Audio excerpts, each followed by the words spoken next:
Hello, everyone. Good evening, and thank you so much for coming to my talk. I'm very honored to have this opportunity to be able to share my research with you. And let me pull up my slides and we'll get started. So as you know, this presentation draws from my recently published book with Stanford University Press, Seeking Western Men, Email Order Brides Under China's Global Rise. And as you can tell from the title of my project, I study online dating, so global internet dating and cross-border marriage. So global internet dating, some of you may not have actually heard the term, but it refers to online dating between people who live in different countries and don't speak each other's native language. So the way they communicate is actually through email, which is then translated by translators at their dating agencies. And eventually, if the couple decides to marry, usually the woman will actually immigrate to the man's country. So today, these kinds of global internet dating agencies are a huge business. They're actually a $2.5 billion industry. So it's actually equal roughly in size to the entire online dating industry that we have in the US. So that is your Tinder, Match.com, eHarmony, all of those added together. So it's pretty big business. Now, my research specifically examines this phenomenon with a focus on women from China and men from English countries. And first, let me just start the talk by introducing the structure of the dating agencies so you have an idea of how the whole dating process works. Now, if you look at this diagram here, and if you look to the first purple box on the left, this is the China-based dating agency where I conducted my research. And they have a total of, at the time that I was in the field, more than 1,700 female clients. And they had 3 different branches in China. And they worked in partnership with a much, much larger foreign-based company. So this foreign-based company housed 1.6 million Western men. And they worked in partnership not just with the China-based dating agency where I did my research, but with many, many other translation agencies that were located in different provinces across China and also in other continents as well, in 18 different countries in Eastern Europe, and then 5 different countries in Southeast Asia. So as we can see, this is a huge global business industry. Now let's take a closer look at the actual courtship process. So usually the fees are quite high. The Chinese women, it actually costs them $1,000 annual membership fee to join the agency. And for the men, it costs $5 to $10 to write an email and the same amount to read an email. So after the couples join, usually they will write to each other online for a few months. And if everything goes well, actually the man will fly to China to meet the woman in person. And after they meet, a couple of things can happen. Obviously, I've seen on occasion couples get married on the spot on the first trip. It doesn't happen often, but it does happen. But more commonly, if they like each other, the man will go back to his home country. They'll write for a couple more months, and then they will marry on possibly his second or third trip to China. And obviously, if they meet and they don't hit it off, then they don't see each other again. And sometimes the dating agency will actually try to make a match for the man with some other women who happen to be at the agency if he's already in China anyway. So that's how this process works. And now let's take a look at who the men are, and let's look at what country they're coming from. So if you look in this slide, this is taken from a sample of the 1.6 million Western men that are enrolled. And you can see that most of these men are American, followed by those from the UK, Canada, Australia, and then I conglomerated a number of other Western European countries into one column because they're small countries. And then you can see that Singapore is the only Asian country to have made the list. So these are primarily men coming from the West. Now, if we look at the men by their self-reported race, not surprisingly, they're primarily Caucasian men. There's some Asian, some Black, some Hispanic Latino, and then a sizable number of people who identify as in the other category. In terms of my research methodology, I conducted a total of 20 months of ethnography on site. So I actually started this project back in 2008 when I first started graduate school as a graduate student. And the project kind of fell in my lap by happenstance. At the time, I have a BA in business administration. So I went into graduate school thinking I would study business relationships in China. But during my first semester in graduate school, I received a phone call from my father who was asking me if he could put me in touch with a friend of his who was going to meet this Western man that she had met online, but she was a little bit nervous because she didn't speak any English and she had never left China. So he put me in touch with her, wanting me to give her some tips and suggestions on how to date Western men. And I was really fascinated to learn that she was in her 50s and had joined the online dating agency. So I asked if I could go check out this place since I was traveling to China that summer anyway to visit my grandparents. And she said yes. And then when I landed in China and got myself to the agency, I discovered that the manager happened to be my uncle's old office mate from 20 years ago. And she was delighted to see me. And she said I could do research there if I wanted. So I was quite fascinated by what I saw on the site. And since then, I shifted gears from wanting to study business relationships in China, right, to this whole new project on global internet dating and cross-border marriage. So I spent most of my summers in graduate school on site. And then in 2011 and 2012, I won a Fulbright scholarship to conduct 1 year of field work in China, living in 2 different cities in China. And then after that ended, I also went back to the site in 2014, 2017, 2018, and all the way up until 2019, right before the pandemic hit. And all of this work was done at 3 different offices of this translation company in China. 2 of them were in an inland city, and 1 was close to a metropolis. In terms of a method, so this is ethnography, which it means that it includes both in-depth interviews and observation of my research subjects. So I had interviewed and observed the staff, which included at the time 30 translators, 4 managers, and also 61 Chinese women and 19 Western men who actually traveled to China to meet the Chinese women. So I met these men on site in China.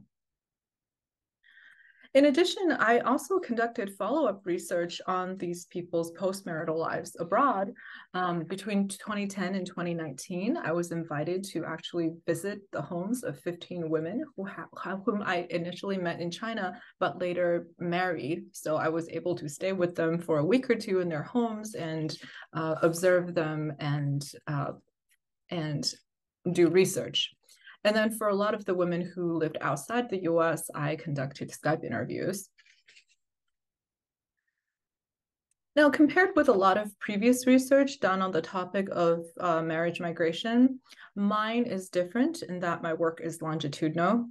So a lot of previous research would look at the marriage migrants either before or after they migrated, but generally they would not follow the same group of women from the time that they first entered the dating agency until after they're married and living abroad.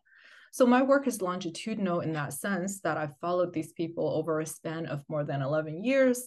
And this allowed me to meet the women and get to know them from the time they first joined the agency until after they're married. And it allows me to track the women's empower in the agency and see if that shifted over time from the time that they're a single person in China until after they're married, living abroad, and left their lives behind.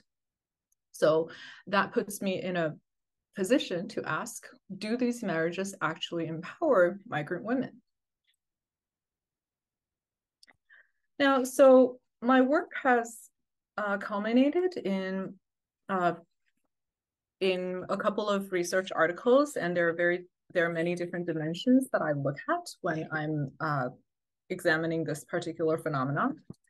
And one of the things that I look at is how do the online dating agencies construct idealized images of Western masculinity and Asian femininity. So one of my articles in Men and Masculinities, this one looks at how the agents promote the Western men to the Chinese women and try to convince why the women should marry them.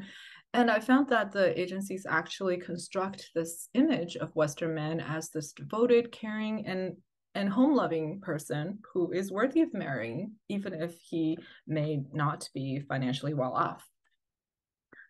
Another piece that came out of my research looks at how the agents construct idealized images of Asian femininity. And just to give you an example, this picture that you see on the slide, this is a picture of a woman who is 57 years old. Now, that is her real age, and you might be wondering how she looks so young in this picture. And the dating agencies, they actually have their own photographer, they have their own photography studio, they have their own makeup artists, and they also give the women suggestions on weight loss, on working out, makeup, and even plastic surgery. So the managers and a lot of the translators on site, they've had plastic surgeries themselves. They see that as a means of feminine empowerment, and they recommend it to their clients. So I look at how these agents, right, through the way that they portray these women in the emails and the way that they give tips and suggestions on how the women can present themselves pictorially online. I look at how they construct idealized images of Asian femininity to Western men. So all of these topics I just discussed are in my book.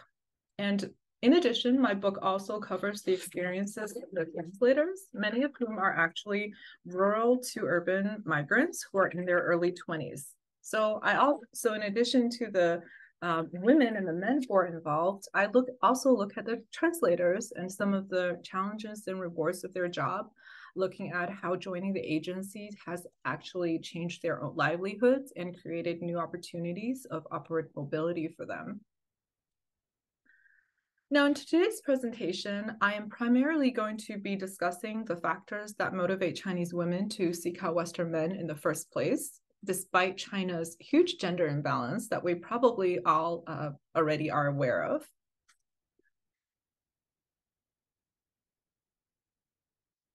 So now the stereotypical representation of a so-called mail order bride in both America, in the American media, and in academic studies, is typically a woman who's young and never married. As you can see in this picture, this is a 18-year-old woman. But this image is actually very different from the typical female client that is in my study. So if you look in this graph over here, this is all 1,740 female clients that were enrolled at across the three dating agencies where I did my research. And you can see that looking at their age distribution, you can see that a large number of them are in the 40s and 50s age range. So there's a huge spike there, and also in the 30s, very few in their early 20s or even mid and late 20s. In addition, more than half of these women that are enrolled are divorced. And in fact, the percentage of divorced women is around 86% if we look at the percentage of women who actually married Western men. So among the ones that are enrolled, 57 is divorced, and among the ones that actually ended up marrying Western men, it's around 86%.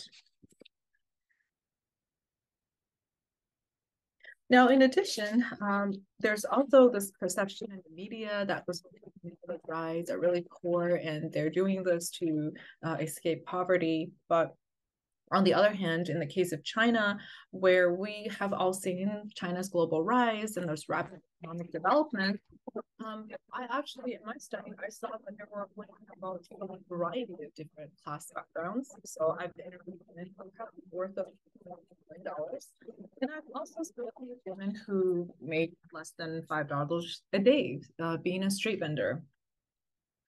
So in today's presentation, I'm going to use 5 different examples to show you 5 different types of women that I observed and the social, cultural, and economic factors that drove these women to seek Western men. And just a note, I'm actually going to use some celebrity photos in order to maintain the women and the men's confidentiality. So let's start with the first example that I'm giving. So there are 5 different types of women, and the first type I have titled the rich lady. So here is an example of a rich lady at the agency. This is Ruby. At the time I met her, she was in her mid to late 40s. She's divorced. She was previously a successful businesswoman, and at the time I met her, she had already retired in wealth, both from her own accumulations and also from a very large generous divorce settlement that she got from her new rich ex-husband. Also, her Chinese daughter was set to inherit the family business, so the daughter has no incentive to immigrate to the West with her were she to marry a Western man. Now, when I met Ruby, her lifestyle, she lived a very leisurely lifestyle, mostly walking her collie, playing with her stocks online, visiting beauty salons. She drove the Lexus. She lived in a 2-story home, and certainly she was not doing this in order to improve her social economic condition. Now let's turn to my second example. This woman, Vivian, I categorize her as one of the women as a middle-class professional. So a little bit different from the rich lady. So unlike someone who retired in wealth, Vivian works for her money, and she works as a manager at a large state-owned enterprise. In China, she lives very comfortably. She dines out at trendy restaurants and she buys designer clothing. And she worked for a government-owned company in China that offered a lot of great perks like full medical reimbursement and mortgage subsidy. So for these reasons, she really saw migration as a risky financial move because she would lose her salary and all these great benefits if she were to move.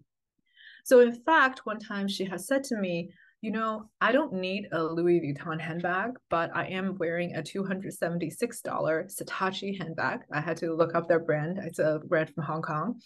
And she said, I own a lot of shoes and purses that I've only worn once. So I'm really worried that the Western men, the type of men that are coming through the dating agencies that I've seen, won't be able to support my kind of lifestyle.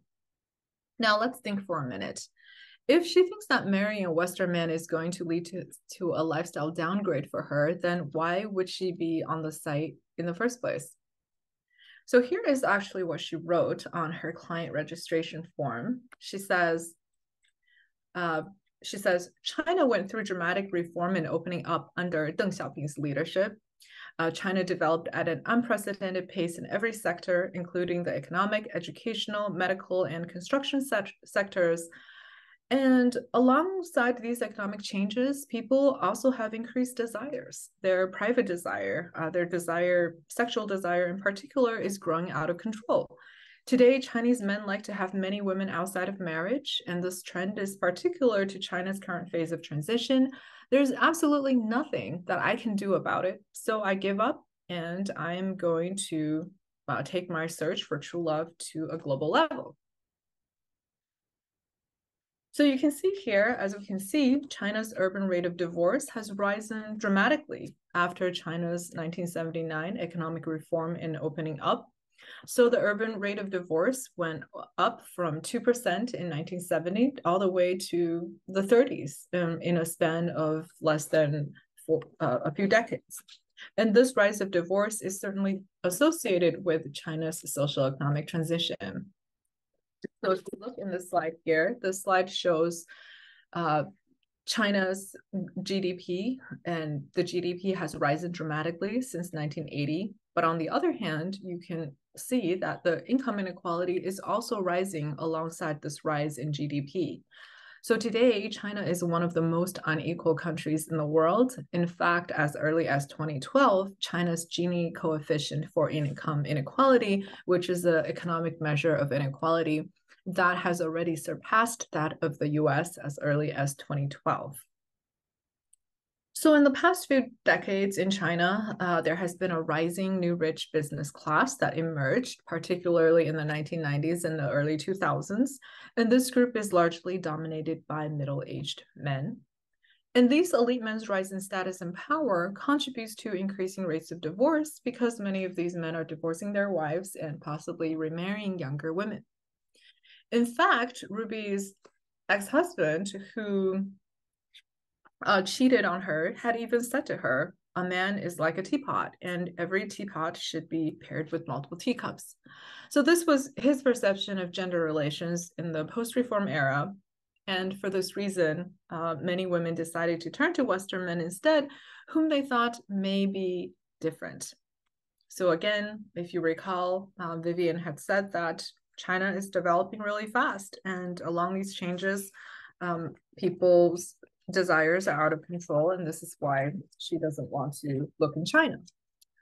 Now, interestingly, while a lot of female clients wanted Western men because of Chinese men's infidelity, this was not the case for women who were themselves mistresses to these wealthy new rich businessmen. So the third type of woman that I'm going to talk about is the mistress. So these women, and here's an example. I'm using pseudonyms here. So this is Jennifer. The first time I met her, she was in her early 40s. And so after her first divorce, so she's divorced in China at the age of around mid-20s.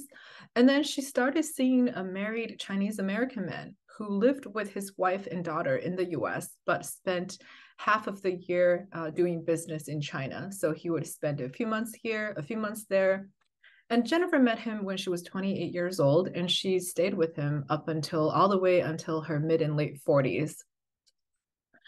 Now, the very interesting thing about Jennifer is that she's actually okay with her man having more than one woman. She actually said to me, she said, I believe in patriarchy. I think it's only natural for successful men to have multiple women. And I would much rather prefer being with a rich man with multiple partners over lesser earning men that are faithful to me. Now, the problem with mistresses is that as they get older, they often get aged out of their position as mistresses. And in Jennifer's case, her partner eventually stopped sending her money, and their relationship was coming to an end. He stopped visiting her as she got into her late 40s. And when I asked Jennifer what she wanted to do with her life at this point and whether she would consider marrying a different Chinese man, she said, well, in China, the rich men who are single won't come to me. It's only the ones that have bad material conditions, 条件不好, who seek me out. So Jennifer used a classic Chinese idiom to describe the situation she found herself in, which is 高不成低不就, meaning she's unfit for a higher post but unwilling to take a lower one. So for former mistresses, really their older age and their lack of job skills made it very hard for them to find new jobs and to marry high-earning, high-status men. But having dated men of that caliber for years, it's very difficult for them to settle for anything less. They're not interested in men that are ordinary. And since most of them didn't work all those years when they were being financially supported, they don't really have any skills that make them competitive on the job market. And so that completely mismatches the lavish consumption styles that they developed over the years while they were dating the wealthy men that pampered them with luxuries. So these aging mistresses, they looked to marriage migration as a potential exit option. Now, while many women were previously involved with rich men, either as the ex-wives or mistresses that were later abandoned, some women in the study were also previously married to men who were not so well off, so Chinese men who were poor. Now, the Chinese ex-husbands in the study tend to fall on opposite ends of the social economic ladder. They either climbed to the top or they fell to the bottom. And men who fell to the bottom include those who would lose their jobs as state-owned factories shut down during the 1990s. And instead of getting new work, some of these men resorted to sitting at home, drinking, or even gambling because they could not cope with the loss of their status. So for example, one of the women I interviewed, Daisy, she was previously married to a Chinese man who was at one time a successful musician, but later he lost his job and started sitting at home and was not able to cope with his loss of his status. He couldn't go out and get a new job, while Daisy worked as a clerk to support him and their teenage daughter. So as he lost confidence, he began to suspect Daisy of infidelity, and in response, he demanded sex from her every single day, and he accused her of cheating when she refused to comply. So Daisy said, he argued with me so much, it was unbearable. Can you imagine? Every single day, I would read the newspaper in bed while he would be having sex with me, and I would be completely dry down there, because I was not aroused and it hurt so much. So eventually they divorced.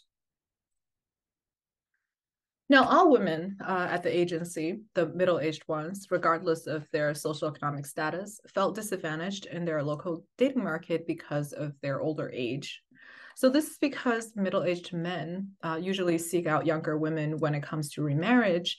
And this phenomenon, called the middle-aged marriage squeeze, is not uncommon, and it's seen in all parts of the world, including the US, but it seems to be just more apparent in China, partly because of a revival of traditional gender ideologies in China today that emphasizes feminine youth and beauty and domesticity.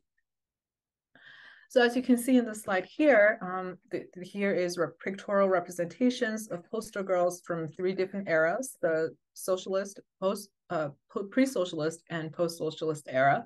And you can see, right, there's quite a bit of similarity between the 1930 representation and the 1990s. And this stands in contrast to the so-called Iron Girl image that was promoted during the socialist era, when women's ability to take on traditionally masculine work was emphasized. So in the socialist era, the notion of separate spheres between men and women received a lot of backlash from the state. But since the reform and opening up, right, a lot of that traditional ideology emphasizing feminine youth is now making a comeback. So these middle-aged women in China, not only are they at a disadvantage on the marriage market, but also on the labor market. Many middle-aged urban women are often described as China's lost generation because they were sent to the countryside to work and missed out on the opportunity to obtain a college education during the Cultural Revolution. And then on the other hand, on the labor market, many of them were laid off from state-owned factories during the massive layoffs during the 90s. And during those large layoffs, middle-aged women were laid off much more frequently than men. And in China, women retire at least 5 years earlier than men. So many women were asked to retire early. In the service industry, middle-aged women also experience discrimination as society increasingly values feminine youth and beauty. And a lot of high-end department stores, airlines, etc., they would only hire women below the age of 30 today. So a lot of these middle-aged women, these laid off who were laid off from factories or state-owned enterprises during the 90s, they were forced to re-enter the job market, and many of them ended up working in the contingent employment sector, doing temp jobs such as being nannies, street vendors, etc. So not only did these jobs pay very little, but they also offered no medical insurance and no retirement benefits. So the 4th type of woman that sought Western men at these agencies are women who are in that contingent employment sector, including sales clerks, nannies, caretakers. So for example, Olivia, a caretaker at a nursing home, she approached me one day and she said, I bet you don't know too many people like me. Most of your friends at the agency are probably middle class, not me. I'm at the bottom of Chinese society. I work at a nursing home. I work 16 hours a day. Life is very difficult for me. People look down on me and I feel very repressed. And I want to leave China because I want to improve my current living condition. So for these women who are in the contingent employment sector, some of them also worked as youth or nursemaids. So they would work up to 20 hours a day, helping mothers take care of newborns. I have visited their dormitories in person, which are just bare shell 2-bedroom apartments shared by several women. And these women, they stayed with their host families most of the time, and they would return to these shared dorms paid for by their company in order to save rent between jobs. And so these women really, they were very concerned about financing their retirement. Finally, a fifth type of client at the agency was our struggling single moms who want to marry Western men so that their children can study overseas, but they can't afford it. And some of these women, they're wanting to do this because they want their kids to escape China's exam-driven education system that burdens youths. I'm sure we've all heard of this, with a lot of schoolwork and no playtime. In fact, one client once told me that she wanted her son to leave China because he was developing a weight problem, because all of his PE classes at school were getting canceled because the school is trying to make everyone focus on schoolwork. So others feel that the Chinese job market just favors social connections over credentials and qualification. So for example, another client said, unlike in the US, a lot of good jobs in China depend on houtai or background. Having a degree is just not enough. Now, unlike the wealthy women who can afford to send their kids abroad because they have wealthy ex-husbands to finance that, struggling single moms don't have this option. So they look to marriage migration as their path to completing this route. So for example, Beth, a nurse, she once said, for me, leaving China means making 1 million yuan. That is how much I would have to pay to send my son abroad for college. I could work in China for another 20 years and never make that kind of money. So in summary, both women who are financially well off and those who are financially struggling, they both sought Western men. Age was this biggest common denominator that I observed seemed to be the issue for all women that wanted to seek Western men at this agency, because older Chinese men are seeking younger women. And for the wealthy women, the Chinese men's infidelity was a big concern for them because they had rich husbands that have the option to marry or date much younger women. And then also former mistresses, because they were abandoned by their rich lovers and they're seeking exit option. And then finally, for the poor women who suffer the double whammy of age disadvantage on both the marriage and the labor market. And then finally, for mothers who are struggling and wanting their kids to go to college in the West to escape China's problematic educational system. So in conclusion, even though the Chinese women outnumber men by more than 30 million, and even with China's very impressive economic growth, the middle-aged women are still facing significant struggles, and their desires to pursue marriage migration really shows us the gender, age, and class inequalities that continue to plague modern-day China. Now, I've spoken a lot about the women tonight, and let's see who the men are.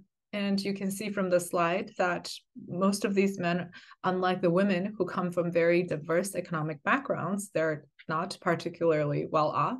A lot of them are in the lower income range. And in fact, a lot of these men are small business owners, formerly in manufacturing and farming. These are men who feel left behind by globalization in the West, and they are due to the decline of these industries in the past 40 years. And if you're curious to see what happens to the women and these men when they meet and some of the stories about their marriage, you are certainly welcome to purchase a copy of the book and read it for yourself. And finally, in terms of suggested readings, I just have a couple of readings that I would recommend to all of you. One is Leslie Cheng's Factory Girls from Village to City in a Changing China. So this is written by a Wall Street journalist who lived in Shenzhen, China, and observed many of the rural migrants that went to work in iPhone factories in China. I found this book to be very inspirational because many of the stories of the migrant workers reminded me of the translators that were in my work. And the book is also written in a very journalistic style, which I really liked, and I try to adopt that in my own writing. Another book I recommend is Kimberly Hong's Daily in Desire, Asian Ascendancy, Western Decline, and the Hidden Currencies of Global Sex Work. So this book looks at how sex work in Vietnam has been changing given the rise of Vietnam in Asia and a relative economic decline of the West. So This book was also, I found that very inspiring, the theoretical framework and the economic backdrop that they're basing it on, the rise of Asia and decline of the West, some of which I was able to also adopt into my own work. And finally, I want to recommend a forthcoming book by one of my best friends and colleagues, Julia Massaros, whose research also looks at global internet dating and cross-border marriage, but she looks at Western men and women from Ukraine and the Philippines and Colombia. And so her book on the same topic as mine, similar topic, is coming out from Rutgers University Press. And I think I'm at around 40 minutes, and I welcome any questions or comments.